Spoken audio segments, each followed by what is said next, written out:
Bonjour à tous, alors aujourd'hui on se retrouve dans une nouvelle vidéo. Cette vidéo va être assez compliquée je pense à filmer. Donc comme vous avez vu dans le titre, je vais parler d'un sujet assez difficile. Donc c'est parti, je vous laisse avec la suite de la vidéo. Je vais commencer la vidéo en vous donnant une définition assez simple de la dépression. Donc c'est une définition que j'ai trouvée sur internet puisque c'est assez difficile d'expliquer ce que c'est la dépression. La dépression est une maladie qui se caractérise notamment par une grande tristesse, un sentiment de désespoir, humeur dépressive, une perte de motivation et de faculté de décision, une diminution de sentiment de plaisir, des troubles alimentaires et du sommeil, des pensées morbides et l'impression de ne pas avoir de valeur en tant qu'individu. La dépression est une maladie qui se manifeste sous forme de périodes. Elle peut durer des semaines, des mois ou bien voire même des années. Tout ça dépend des personnes. L'intensité de la dépression peut varier, elle peut être légère, modérée ou majeure. Certaines personnes en voulant s'en sortir veulent mettre fin à leur jour, mais c'est vraiment pas la solution, mais vraiment pas du tout. Je sais ce que c'est, je suis déjà passée par là et je sais ce qui nous passe par la tête. Mais écoutez-moi, vraiment c'est pas du tout la bonne solution. Il y a de multiples solutions que l'on ne voit pas forcément lorsqu'on est au plus bas. Lorsqu'on est mal, on broie du noir constamment, on se sent pas bien dans sa tête, dans son corps. On a l'impression qu'on ne va pas s'en sortir et on ne veut pas s'en sortir alors que dès qu'on a la motivation, vraiment ça va tout seul. Il faut remédier à tout ça et se dire que si on mettait fin à nos jours, clairement ce serait 10 fois pire. Ça ne va rien arranger.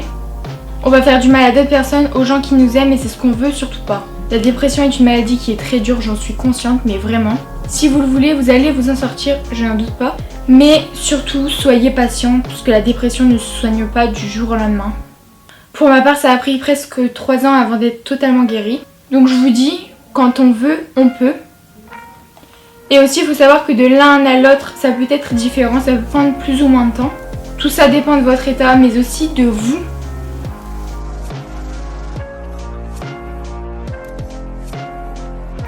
Comme je vous ai dit auparavant, la dépression est une maladie très longue et très dure. Par contre, je ne suis pas du tout professionnelle. Je vais vous dire comment je m'en suis sortie. Je vais donc vous donner mes conseils qui j'espère vous aideront puisque je veux vous aider. Éloignez-vous de tout ce qui est toxique pour votre bien. Quand je dis tout ce qui est toxique, ce sont par exemple de mauvaises personnes, des rituels qui sont très mauvais. Il faut prendre beaucoup de recul sur ces choses-là, donc sur les choses toxiques. Parce que ça va que vous détruire, ça va pas du tout vous aider. Donc vraiment, prenez beaucoup de recul sur ça. Surtout, ne jamais rester seul dans ces moments-là.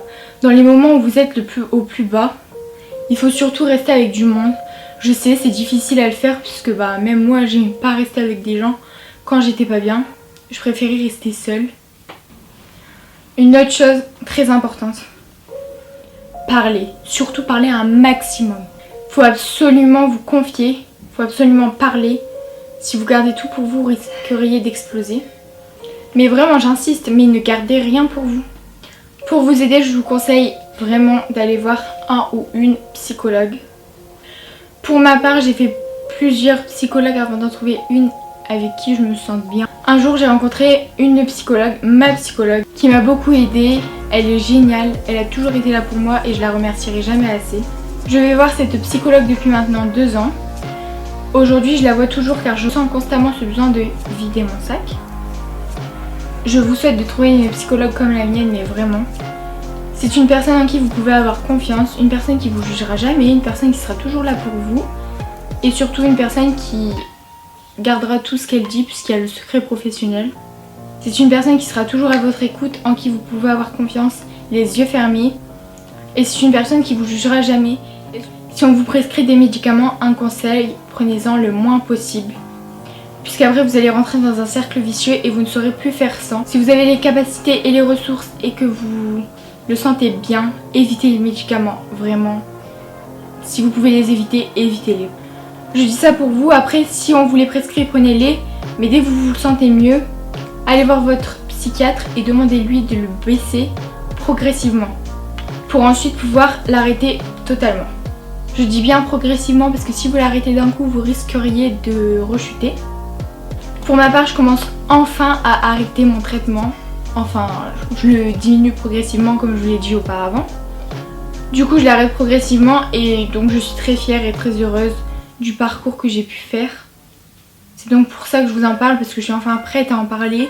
Bon, des fois c'est un petit peu compliqué d'en parler, mais c'est normal.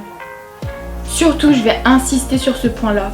Si vous avez besoin de m'envoyer des messages ou de me poser des questions, envoyez-moi des messages sur Instagram. Je vais vous afficher mon Instagram juste ici. Je vais me répéter, mais je veux vous aider. Ça y est, cette vidéo touche à sa fin. J'espère qu'elle vous aura plu, ou plutôt j'espère qu'elle vous aura aidé. En tout cas, si vous avez besoin de me parler ou quoi que ce soit, ou de me poser des questions, je vous invite à m'envoyer un message sur mon Instagram. Bisous!